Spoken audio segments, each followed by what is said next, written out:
when we met at the Sub-Zero's festival? And Dunyarzad, did you save her? It's a really long story. We shouldn't disturb her. Her consciousness is still weakened. Let's chat somewhere else. How about by the Traveler's favorite bench?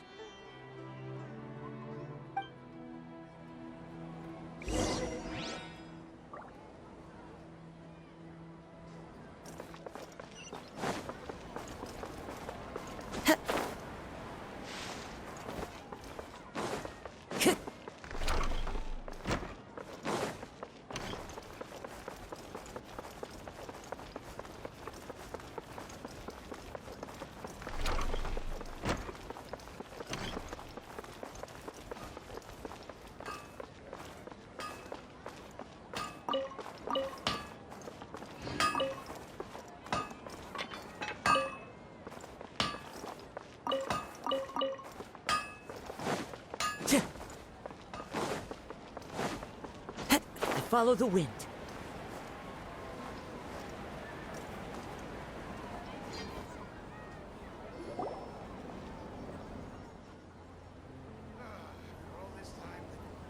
Let's talk about Dunyarzad first. It's such a relief that she's all right. After we parted on the last day of the Sub-Zero's festival, I left the city and saw what the Traveler had described. Among the countless dreams, I found one that was growing fainter and fainter. This proved my suspicion. Once Dunyarzad could no longer bear the Akasha harvesting her dreams, her consciousness began to dissipate. But this also meant it escaped the Akasha's control. Such a small fragment of consciousness can't last for very long, though. It will return to its original dream, where both will gradually fade until they completely disappear.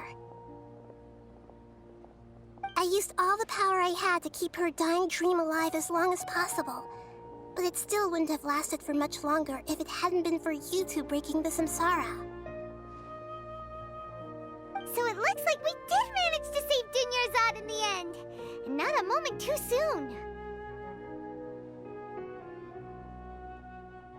Huh?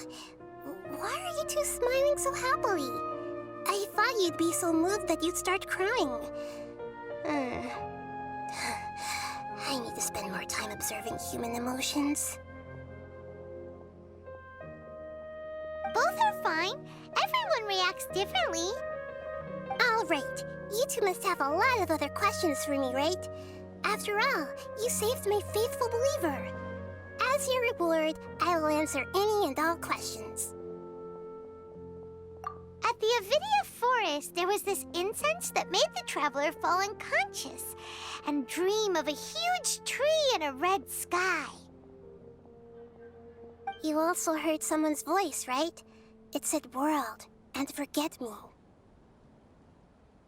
Yeah, so you do know! We've been wanting to ask you what that was about, and if the red sky was related to Khaenri'ah. It seems like the Traveler established a connection to Irminsul. That was a message left by Greater Lord Rukkhadevata's residual consciousness in Irminsul.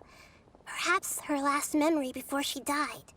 As you two probably know, Greater Lord Rukkhadevata disappeared after the disaster in Khaenri'ah. The timings of these events do line up, so your suspicions are reasonable. A message from Greater Lord Rukkhadevata? We thought it was from the Scarlet King.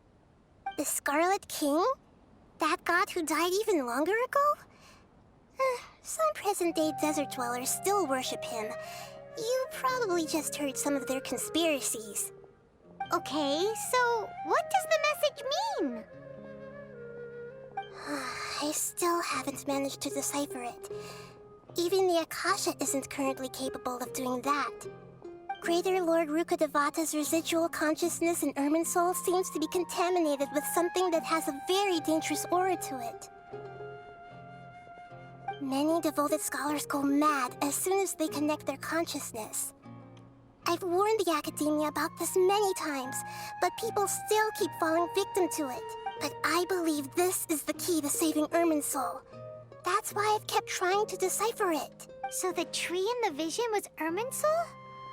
Oh, Tighnari also said that Irminsul is sick. Is it because of the contaminated consciousness?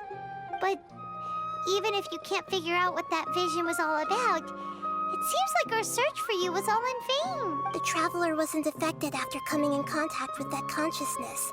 I've never seen anyone like that. With you here, we may have a chance at deciphering it. No, we must decipher its secrets. I've already eliminated all other factors that might affect Irminsul. This is the only one left. This puzzle has life and death at stake. It could determine Irminsul's fate, as well as Tevat's. To be accurate, I'm using the Akasha as a medium to occupy Katheryne's consciousness. How did you do that? Poor Katheryne. Does this mean you can also occupy other people's consciousnesses? Theoretically, I can enter anyone's mind as long as they're wearing their Akasha terminal. The Akasha is the legacy of Greater Lord Rukkhadevata. As Lesser Lord Kusanali and the first Akasha terminal, my consciousness has always been linked to the Akasha. I've always respected my people's free will, so I've never actually occupied their consciousness. When necessary, I just borrow this bionic Snezhnayan puppet. Hold on. Did we just learn some deep, dark secret?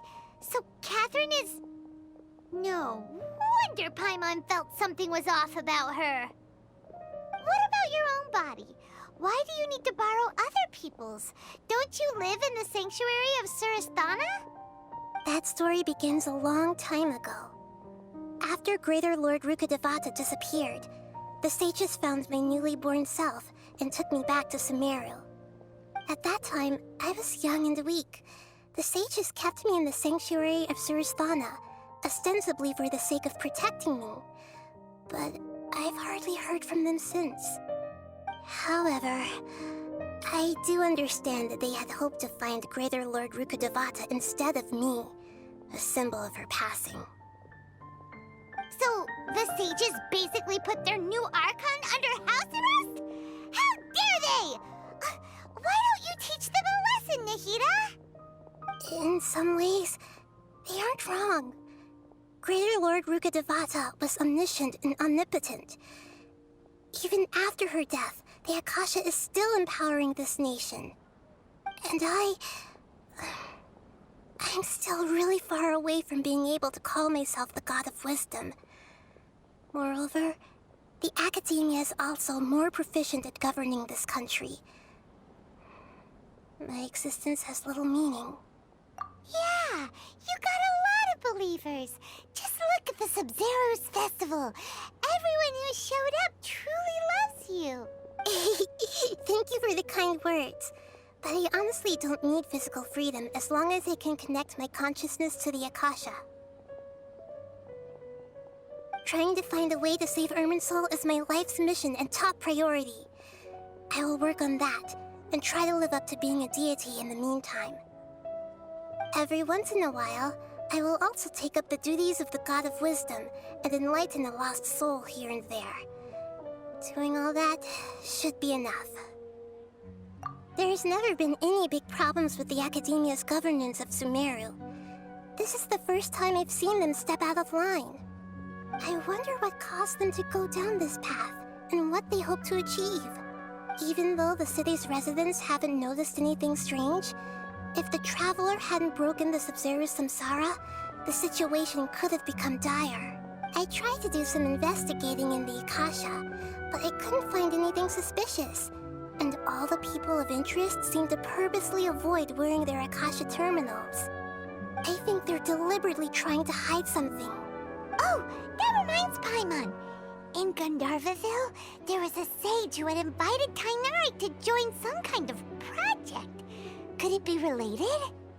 Regardless, I need to first investigate the sage's motives, make things right, and punish them if needed. But I'll have to be discreet, or they'll see me coming. You mean how the Akasha stops you from having dreams? Yeah, it's been such a long time. It's not that no one noticed. It's more like no one cared. Ultimately, it's all rooted in the sage's misdirection. Misdirection? The sages convinced everyone to believe that being unable to dream is a sign of rationality and wisdom. Not dreaming is a badge of honor in Sumeru. Even if the truth is that their dreams are being reaped by the Akasha. With their propaganda in place, the sages can maximize their use of the Akasha to facilitate their research. Besides, Greater Lord Rukkhadevata must have created the Akasha in the hopes that it could be used to its full potential. That's why I've never come out strongly against this. Anyway, the perspective advocated by the sages drowned out any voices of doubt. By now, even those who never use Akasha terminals find it too shameful and embarrassing to talk about their dreams. Got it! I hope my answers were satisfactory, seekers of knowledge. To be honest, maintaining Dunyarzad's fading dream took a lot of mental energy. I think I may need to rest for a while. Oh, and you don't need to worry too much about the sage's activities for now. The Akasha won't be able to conduct another project on the scale of the Sub-Zero Samsara in the immediate future. Go and get some sleep. Leave everything to us. What a relief. This is truly the most exhausting birthday I've ever had. Traveler? Paimon? Why am I here? Do either of you know? Maybe you were sleepwalking. You know you can't wake up a sleepwalker. We happened to walk by, so we thought we'd wait for you to wake up. I see. Huh. I should visit my maintenance personnel sometime. Oh, I'm fine. I better go. Thank you.